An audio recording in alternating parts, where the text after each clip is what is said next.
بسم اللہ الرحمن الرحیم۔ السلام علیکم، آپ دیکھ رہے ہیں الف نیوز اور میں ہوں آپ کے ساتھ ماجد علی۔ شامل کرتے ہیں پاکستان اور دنیا بھر سے آن لائن ہیڈ لائنز۔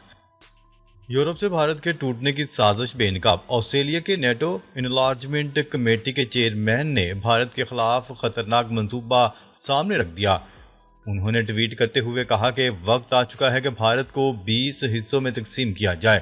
اس نے ایک نقشہ بھی جاری کر دیا جس میں خالصتان، آزاد گجرات اور علیحدہ ریاستوں کی تجویز دی گئی۔ یورپ کے بڑے حلقوں نے اس بیان کو روکنے کی بجائے خاموشی اختیار کر لی۔ یہ اشارہ ہے کہ مغرب اب کھل کر بھارت کو سزا دینے کی تیاری کر رہا ہے۔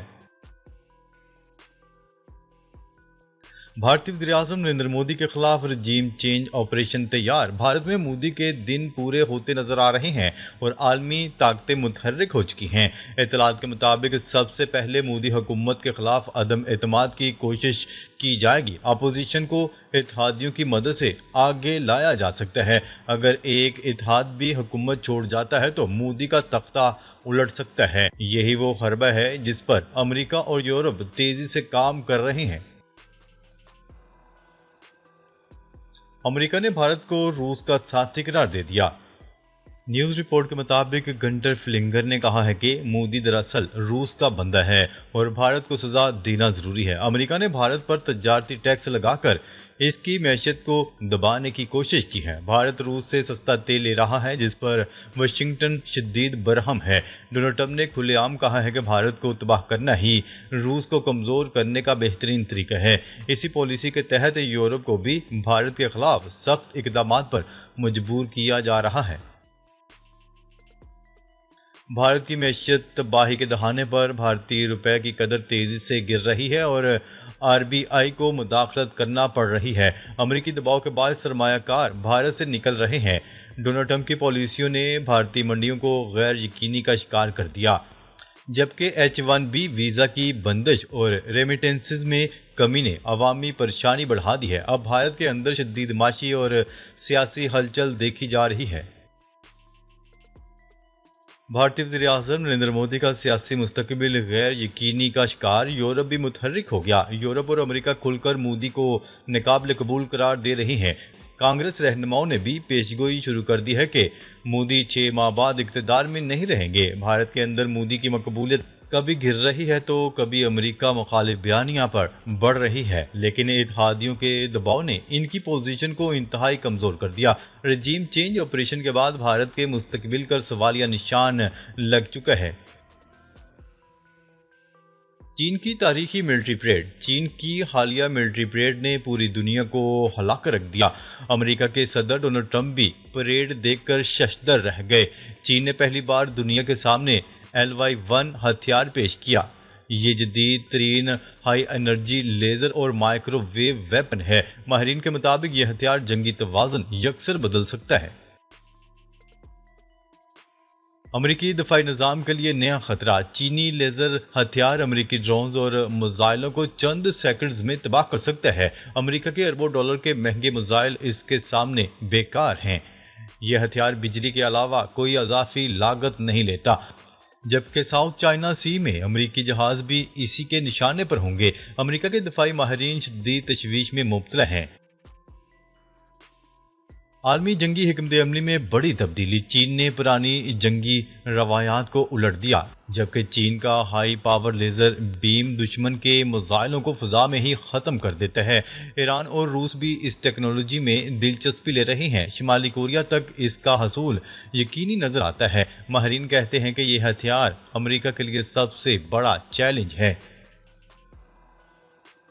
شی جن پنگ اور پیوٹن کی گفتگو لیگ دنیا میں تہلکہ۔ چین کی لائیو کوریج کے دوران 1 منٹ کی گفتگو سامنے آ گئی جس میں شی جن پنگ اور پیوٹن نے حیران کن انکشاف کیا۔ دونوں رہنماؤں نے کہا کہ مستقبل میں انسان آسانی سے 150 سال تک زندہ رہ سکے گا۔ گفتگو کے دوران بائیو ٹیکنالوجی اور جدید سائنس نے یہ راستہ کھول دیا ہے۔ چین دعویٰ کر رہا ہے کہ اس نے یہ صلاحیت حاصل کر لی ہے۔ اس انکشاف نے امریکہ سمیت مغرب کو ہلا کر رکھ دیا۔ اسرائیل میں زمین کی گہرائی میں ایک ہولناک منصوبے کی سیٹلائٹ تصاویر نے دنیا کو چونکا دیا۔ معلوم ہوتا ہے کہ جنوبی اسرائیل کے صحرائے نقب میں واقع دیمونا شہر کے قریب جوہری پروگرام سے منسلک ایک نئی تنصیب میں زور و شور سے تعمیراتی کام جاری ہے۔ ماہرین کا کہنا ہے کہ سیٹلائٹ تصاویر میں دکھائی دینے والی تنصیب ایک نیا جوہری ری ایکٹر یا جوہری ہتھیاروں کو جمع کرنے کی جگہ ہو سکتی ہے۔ چین نے امریکہ کے صدر ڈونلڈ ٹرمپ کا سازش کا الزام مسترد کر دیا۔ امریکہ کے صدر ڈونلڈ ٹرمپ نے دوسری جنگ عظیم میں چین کی جاپان پر فتح کی یادگاری تقریب میں روس کے صدر ولادیمیر پوٹن اور شمالی کوریا کے رہنما کم جونگ ان کی شرکت پر چین کو تنقید کا نشانہ بناتے ہوئے کہا تھا کہ چین کو امریکہ کے خلاف سازش کرتے ہوئے پوٹن اور کم جونگ ان کو میری نیک خواہشات پہنچائیں۔ ڈونلڈ ٹرمپ کا کہنا تھا کہ چین کے صدر اچھے دوست ہیں، انہیں بیرونی حملہ آوروں کو شکست دینے میں امریکی مدد کا اعتراف کرنا چاہیے تھا۔ جنوبی لبنان میں اسرائیل کا ڈرون حملہ، ایک شہری شہید۔ قابض اسرائیل کے ڈرون حملے میں جنوبی لبنان کے ضلع بنت جبیل کی بلدیہ یاتر کا ایک شہری شہید ہو گیا۔ لبنانی وزارت صحت کے تحت آپریشنز مرکزی ایمرجنسی نے جاری بیان میں کہا کہ قابض اسرائیل کے ڈرون حملے نے یاتر میں ایک شہری کی جان لے لی۔ قابض اسرائیل نے لبنان پر اپنا جارحانہ حملہ 8 اکتوبر 2023 کو شروع کیا تھا، جو بعد میں شدت اختیار کرتے ہوئے 23 ستمبر 2024 سے ایک وسیع پیمانے کی جنگ میں تبدیل ہو گیا۔ حماس نے غزہ میں خون ریز جنگ کے خاتمے کے لیے جامعہ جنگ بندی معاہدے پر آمادگی ظاہر کر دی۔ اسلامی تحریک مزاحمت نے غزہ میں خون ریز جنگ کے خاتمے کے لیے جامعہ جنگ بندی معاہدے پر آمادگی ظاہر کر دی ہے۔ حماس نے بیان جاری کرتے ہوئے کہا ہے کہ وہ تیار ہے کہ اس معاہدے کے تحت قابض اسرائیل کی قید میں موجود تمام اسرائیلی قیدیوں کو رہا کیا جائے، جس کے بدلے قابض اسرائیل کی جیلوں میں موجود ایک طے شدہ تعداد میں فلسطینی قیدیوں کو آزاد کیا جائے۔ یہ معاہدہ غزہ پر جنگ کا خاتمہ کرے، قابض اسرائیلی افواج کو مکمل طور پر علاقے سے واپس کرے، تمام تجارتی اور انسانی ضروریات کی ترسیل کے لیے راستے کھولے اور علاقے کی دوبارہ تعمیر کا آغاز کرنے کی راہ ہموار کرے۔ ڈونلڈ ٹرمپ کا روس اور یوکرین کے درمیان امن معاہدہ کروانے کے لیے نیا دعویٰ۔